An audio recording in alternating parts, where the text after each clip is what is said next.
Magluluto tayo ng munggo with ampalaya. Perfect ito ngayong tagulan. So, ang una natin gagawin ay ilagay natin itong mga karne. Kahit wag nang lagyan ng mantika dahil mamaya magmamantika din lang yan.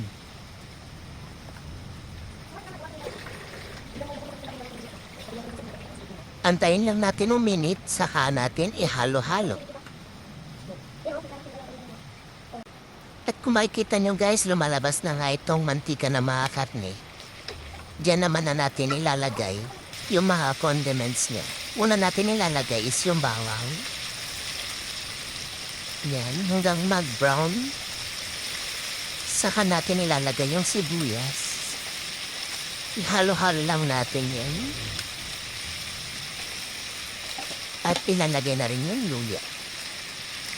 And then, ihahalo-halo natin yung karne kasama mga condiments.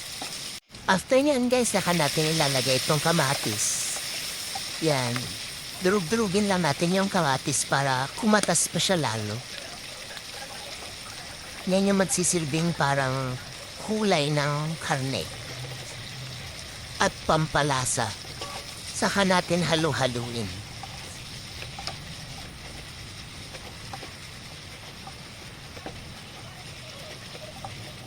So okay na siya guys, pwede na natin ilagay itong munggo na naunang nilaga kanina. Yan, halu-haluin lang natin siya guys.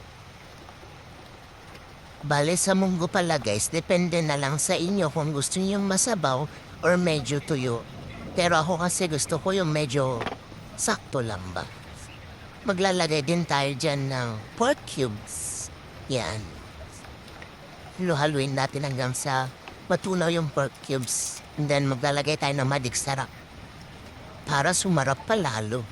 Ihalo na rin natin yung bunga ng ampalaya. Pwede maglagay dito ng ampalaya leaves. O depende sa inyo, pwede rin malunggay leaves or malunggay na bunga pwede rin. And then voila! Luto na ang ating munggo for today's video.